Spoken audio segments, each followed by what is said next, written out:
जय गुरु जी। शुक्राना गुरु जी, अनंतम शुक्राना हमारे गुरु जी महाराज का। ओम नमः शिवाय। शिव जी सदा सहाय। ओम नमः शिवाय। गुरु जी सदा सहाय। शुक्राना, अनंतम शुक्राना। जय गुरु जी, जय गुरु जी, जय गुरु जी। सच में जय गुरु जी बोलते ही जो हमारे अंदर एनर्जी आती है, जो भी और होगा तो पता नहीं, मुझे ऐसा महसूस होता है कि जब मेरा परमात्मा सामने होता है तो इतनी अच्छी एनर्जी, इतनी अच्छी वाइब्रेशंस और इतनी अच्छी पॉजिटिवनेस जो महसूस होती है, जो हम अपने अंदर महसूस करते हैं, उससे बेहतर ब्लेसिंग मेरे रब की कोई हो ही नहीं सकती। क्योंकि इस पूरी वर्ल्ड में कह लो, इस दुनिया में कह लो, या जो भी कनेक्शन हमारे चारों तरफ होते हैं, हमसे रिलेटेड होते हैं, इन सब से कभी भी ज़रूरी नहीं, जब भी आप उनके साथ रहो, उनके साथ मिलो, कुछ भी, कोई भी पल हो, घड़ी हो, कि आपको हमेशा पॉजिटिवनेस मिलेगी। लेकिन जब आप रब से मिलते हो, रब को देखते हो, उनसे कुछ बात करते हो या उनका स्वरूप निहारते हो, तो हमें इतनी प्यारी पॉजिटिव एनर्जी मिलती है, इतनी अच्छी वाइब्रेशंस आती हैं, इतनी अच्छी एक तरीके का हमारा और उनसे जो परमात्मा से जो कनेक्शन बनता है, जो हमारे दिल की बातें ना चाहते हुए भी उनके सामने निकलने लगती हैं, तो वो एक अलग ही ऑरा होता है। उसमें आपके हाथ में कुछ भी नहीं है, सब कुछ उस परमात्मा के हाथ में है। उसके जितना अपना कोई नहीं, उसके जितना कोई भी इतना करीब नहीं होता जिससे आप अपने दिल की बात कह सको। एक वो है जिसको कोई दिखावा नहीं चाहिए, उसको सिर्फ हमारे दिल से सच्चे निकले हुए भाव चाहिए। जो हमारे मन में जो कुछ भी होता है वो पढ़ लेते हैं, लेकिन सिर्फ चाहते हैं कि हम अपने आप अपनी बातें उनसे करें। जानते वो सब कुछ है, परमात्मा से कुछ छुपा नहीं है। एक वही डिवाइन एनर्जी ऐसी है जिससे हम कभी कुछ नहीं छुपा सकते। हमारे मन में क्या चलता है, दिमाग में क्या चलता है, ये सब वो परमात्मा जानता है। बस फर्क इतना होता है कि हम कितना समय ले लेते हैं उन बातों को, उस आशीर्वाद को, उस ब्लेसिंग को समझने में, जो हमें वो रोज पल पल देता है। बहुत बड़ी एक ऐसी डिवाइन एनर्जी होती है, इतनी बड़ी लाइट होती है, जिसको हम जितना भी अपने अंदर फील करने की कोशिश करें, जितना भी दिल से एहसास करने की कोशिश करें, वो तब तक हमारे साथ नहीं होती जब तक मेरा परमात्मा ना चाहे।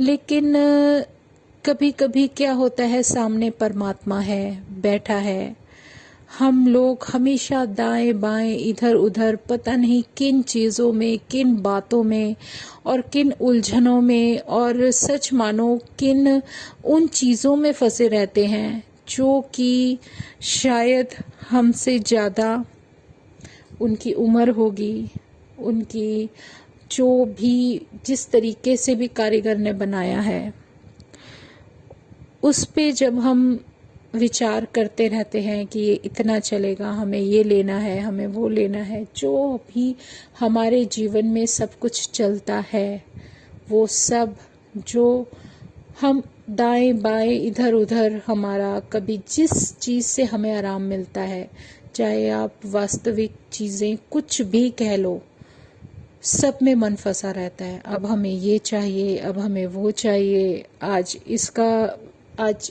2 इच्छाएं पूरी होती हैं तो कल 4 खड़ी हो जाती हैं। लेकिन हमारा परमात्मा क्या चाहता है? कुछ भी नहीं, सिर्फ हमारे जीवन से कुछ समय जो हम सिमरन के द्वारा उन्हें याद रख सके, उस परमात्मा को दिल से याद कर सके, उसका नाम ले सके। लेकिन होता क्या है? कुछ भी नहीं। हम उसका सिमरन करते हैं तब भी ये मन का घोड़ा इधर उधर भागता रहता है, दिमाग इधर उधर भागता रहता है। बहुत कोशिश कर लो मन लगाने की, तब जाके कहीं पता नहीं जो समय प्रभु बख्शता है उस समय में भी कितने से सेकंड ऐसे होंगे जिसमें हम उस परमात्मा को दिल से याद कर पाए। नहीं समझ पाते, बिल्कुल नहीं समझ पाते, क्योंकि बहुत कोशिश कर लो, ये जो इंसानी मन होता है, जो इंसानी समय, ये जो दिमाग 24 घंटे इधर उधर दाएं बाएं पता नहीं कैसे कैसे भागता रहता है, इसको रोको। और सच में नहीं रोक पाते। इसी को वश में करना सबसे बड़ी रिस्पॉन्सिबिलिटी है हमारी, और वो तभी हो सकती है जब हम उन चीज़ों से अपना ध्यान हटा दें जो हमारे मन को भटकाती हैं।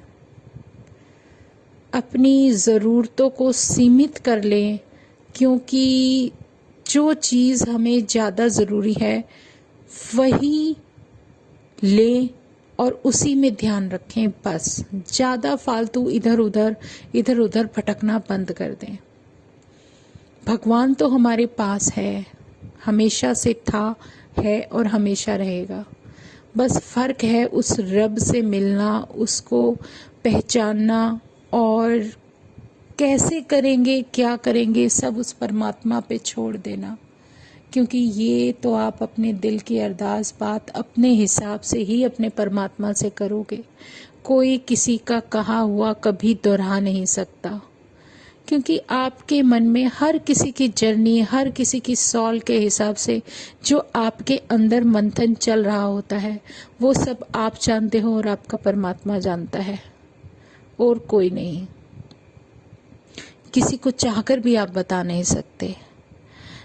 मेरी बातों का मतलब शायद आप इस प्रसंग से समझ सको जो मैं आपको अभी शेयर करती हूँ, कि मैं क्या कहना चाहती हूँ, मेरा पॉइंट क्या है। मेरा कहने का मतलब ये है, जैसे हम अपनी दुनियावी चीज़ों में इधर उधर भटकते रहते हैं, सोचते रहते हैं कि ये भी हो जाए वो भी हो जाए, तृष्णा कभी भरती नहीं है, इच्छाएं कभी पूरी नहीं होती, 2 होती हैं पूरी तो 3 और खड़ी हो जाती हैं। रोज़ का यही काम है, चाहे आपके भोजन का हो, चाहे आपके पहनने का हो, चाहे आपकी रोज़मर्रा की वो चीज़ों को इस्तेमाल करने का हो, चाहे वो आपकी नीड हो या ना हो। कुछ शौक़ ऐसे हो जाते हैं जिसको पूरा करते करते इंसान अपनी पूरी उम्र गंवा देता है। तो ये प्रसंग मैं आपसे शेयर करती हूँ कि एक बहुत बड़े संत थे, गुरुकुल में सबको जैसे विद्या दी जाती है इसी तरीके से उनकी भी ड्यूटी थी अपने विद्यार्थियों को शिक्षा देने का। जो गुरुकुल होता था उसकी बात कर रही हूँ। और वो जो संत थे काफ़ी बड़े और बहुत अच्छे थे, बहुत अच्छे से सिमरन करते थे और बताते थे, समझाते थे, बहुत अच्छे शिक्षक थे।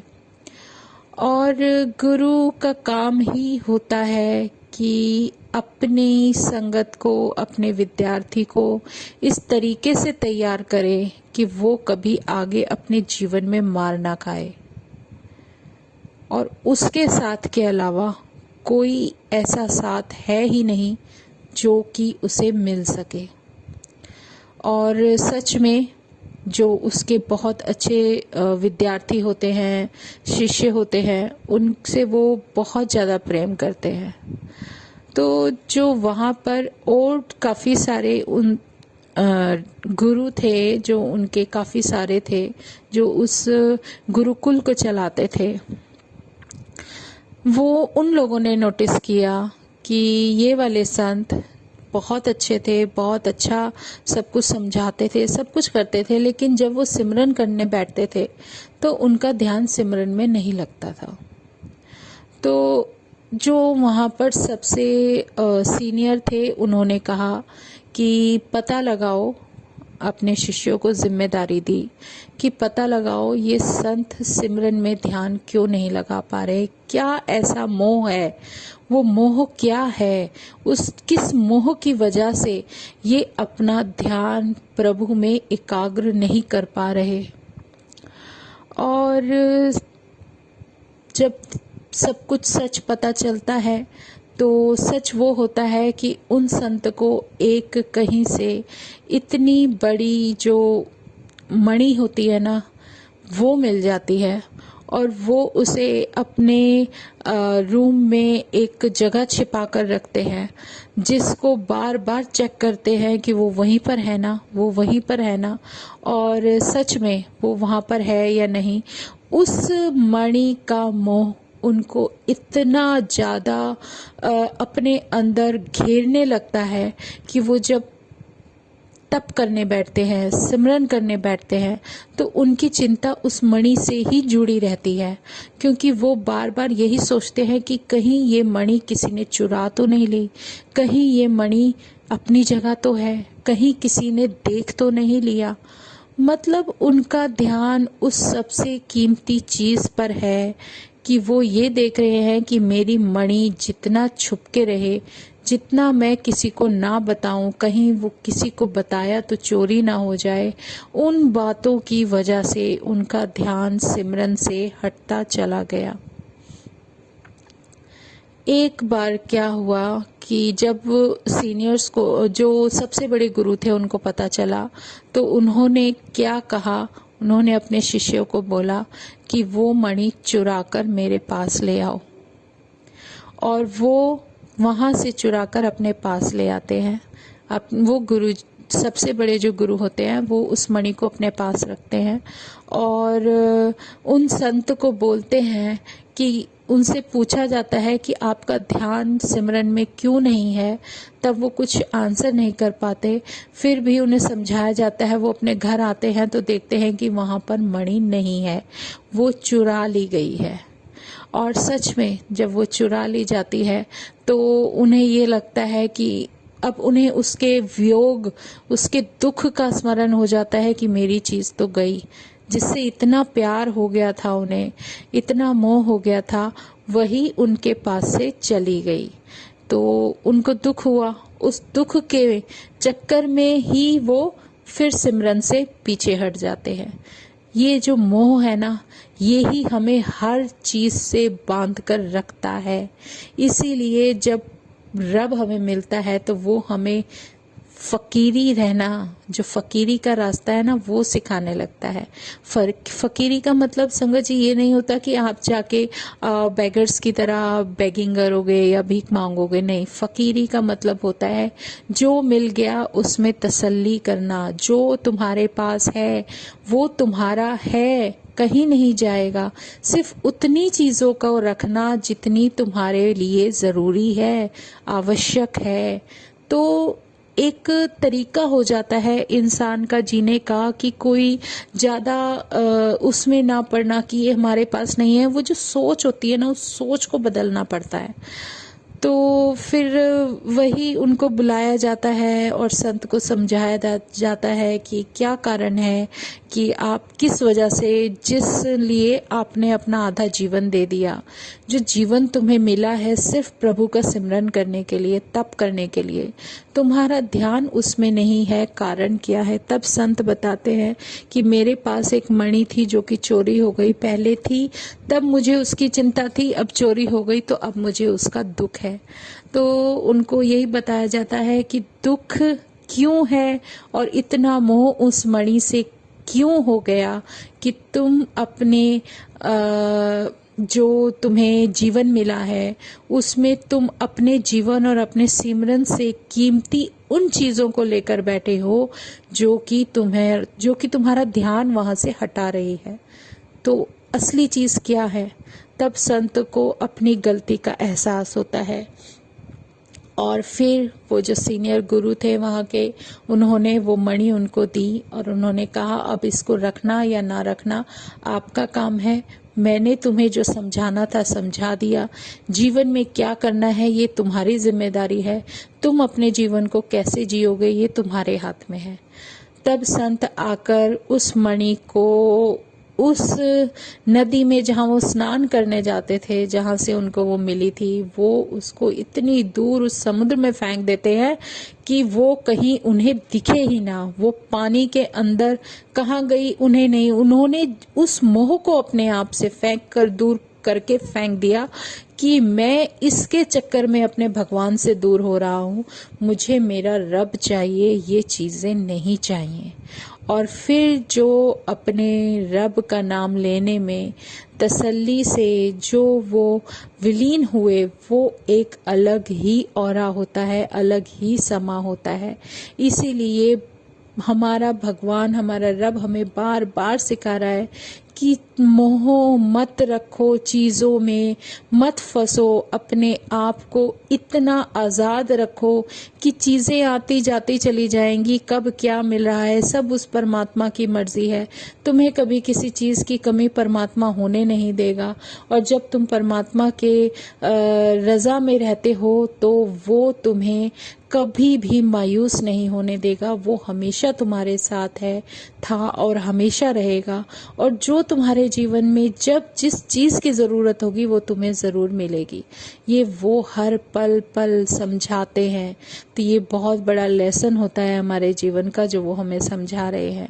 तो वो एक अलग ही रास्ता, एक अलग ही सीधा सीधा रास्ता, क्योंकि हमारा जो शिव है वो इतना प्यारा है, इतना भोला है कि उसके साथ तो सीधे सीधे चलते चले जाओ तो शिव भोले शंकर मिलेंगे ही मिलेंगे। मुझे अपना ही एक सत्संग याद आ रहा है संगत जी। मैं एक बार एक सत्संग में अटेंड करने गई थी, वहां से आ रही थी तो बस में चढ़े, और बस में जैसे ही चढ़े तो रश था, और पीछे जो कंडक्टर थे, देखो हमारे साथ हमेशा हमारे शिव होते हैं। और गुरु जी की एक ये बहुत बड़ी ब्लेसिंग है कि जो संगत उनके साथ उनके पास आती है उनको घर से लाना और उनके घर छोड़ना उनकी रिस्पॉन्सिबिलिटी होती है, और वो हमेशा साथ होते हैं। और उस दिन क्या हुआ कि टिकट लेकर जैसे हम बीच में खड़े हो गए तो कंडक्टर जी ने यही बोला कि नहीं नहीं, सीधे चलते जाओ, सीधे चलते जाओ, बिल्कुल सीधे पहुंच जाओ, सीधे सीधे चलने पे तुम्हारे शिव मिल जाएंगे। मतलब वो बात सुन के हैरानी हुई कि उन्हें कैसे पता कि हम लोग कहाँ से आ रहे हैं और कहाँ जा रहे हैं। तो वो एक कहते हैं ना, जो परमात्मा को जवाब देना होता है वो कहीं भी किसी से भी कैसे भी दिलवा देते हैं। ये उनकी मर्जी है, हमारे हाथ में कुछ है ही नहीं। और सच में मैं अपनी संगत दोस्त के साथ थी, जब उन्होंने मुझे ये बोला देखकर कि सीधे सीधे चलते जाओ, वो देखो किनारे पे शिव बैठे हैं, वहीं तुम्हें तुम्हारे भोले शिव मिल जाएंगे।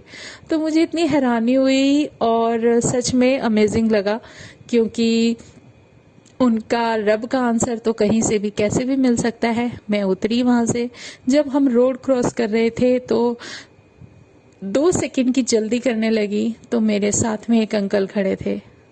मतलब उनकी एज होगी कोई 22-23 साल, मतलब थे तो पतले से, गिट्ठे से, सांवले से। और मैं कहने लगी, उफ, ये देखो हमारे साथ जो ग्रुप खड़ा था उन्होंने रोड क्रॉस कर ली और मैंने नहीं की। और फिर मैंने कहा, अपनी फ्रेंड से कहा, देखो यार वो तो निकल गए, हम तो खड़े रह गए। तो वो जो साइड में, मेरे लेफ्ट साइड में जो खड़े थे, उन्होंने बोला, तो क्या हुआ आंटी, 2 मिनट रुक जाओगे तो कोई आफत है, थोड़ी देर बाद रोड क्रॉस कर लेना।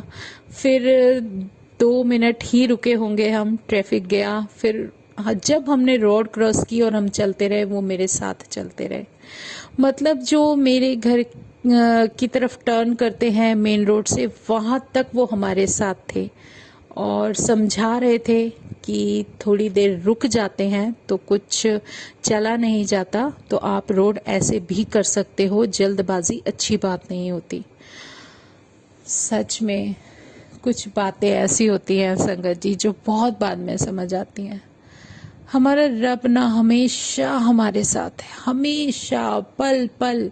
अगर हम अपने भगवान को, परमात्मा को याद करते हैं, उनको हमेशा अपने साथ महसूस करते हैं, तो वो होते हैं। ये हकीकत है, बहुत बड़ी हकीकत है।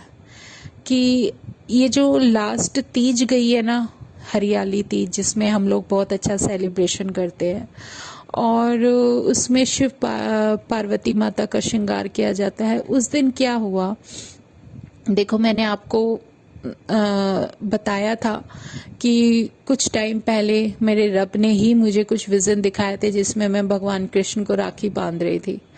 तो कुछ होगा उसका मतलब मुझे नहीं पता, लेकिन इस तीज पर हमने मेहंदी भी लगाई थी। कुछ ऐसा हुआ कि मुझे जिम्मेदारी दी गई कि मैं वहाँ पर जो हमारे घर के पास माता मंदिर है वहाँ पर एक हल्का सा एक फेस्टिवल टाइप प्रोग्राम ऑर्गेनाइज करे। तो वो सब किया हमारे पास, हमने मेहंदी भी लगाई, हमने ड्रेसेस अच्छी, सबने ग्रीन कलर वेयर किया था। मैंने पहले भी ये शेयर किया था, पता नहीं अब मुझे दोबारा से याद आ रहा है तो मैं रुक नहीं सकती बोले बिना। तो जब हमने वो फेस्टिवल किया तो वहाँ पे जो लंगर प्रसाद था, पता नहीं क्या हुआ कि वहाँ कोई भी नहीं था और सब लोग लाइन लगा के खड़े हो गए।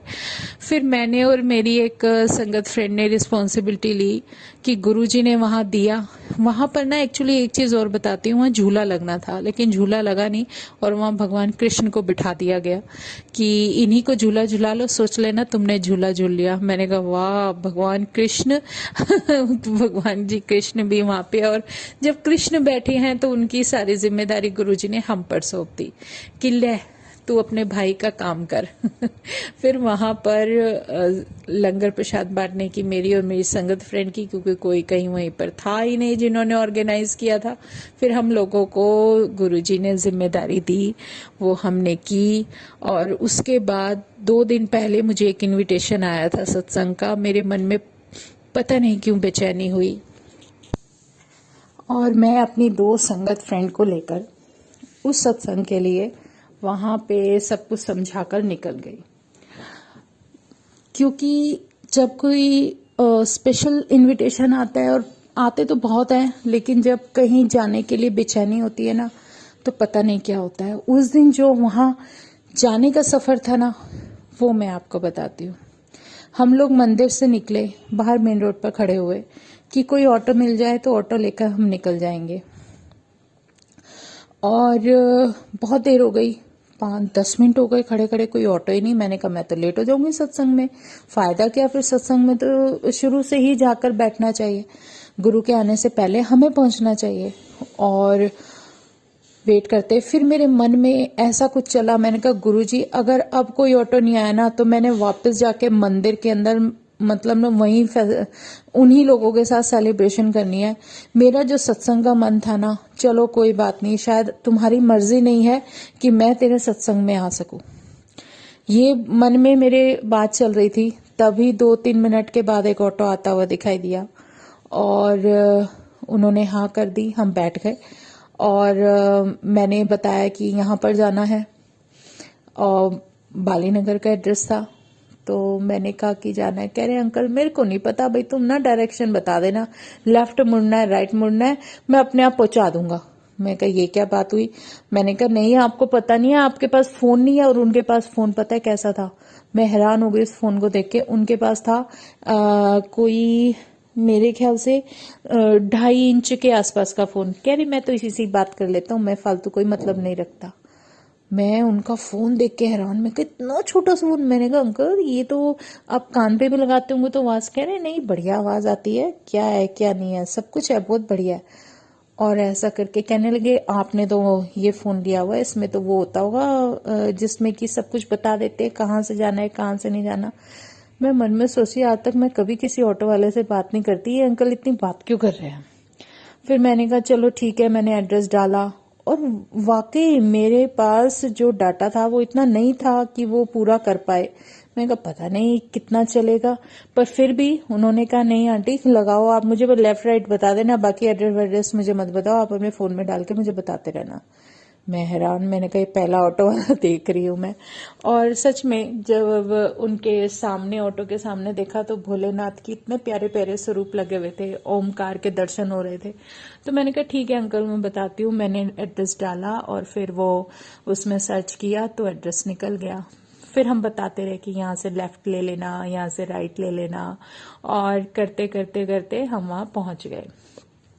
मतलब इतना अमेजिंग था वो, इतना अलग था कि कोई ऑटो वाले अंकल मिलते हैं और इतना मतलब अलग सा, इतने फ्रेंडली हो गए और एकदम से फिर इतना छोटा सा चिन्नो सा, बिल्कुल छोटा सा। मैं कह रही, मैं कहा अंकल जी आप ये कान पे लगा तो कान के अंदर ही खत्म हो जाता होगा। कौन सी आ रही थी, मैं कहा आप ऐसा लो, ऐसे वाला फोन लो जैसे इसमें आप, हम बोले आपको एड्रेस डालो और फटाफट से वहां पहुंचा दो। कह रहे नहीं नहीं, मैं ये शौक नहीं पालता, मेरे लिए यही ठीक है, मैं तो इसी से ही बात कर लेता हूँ।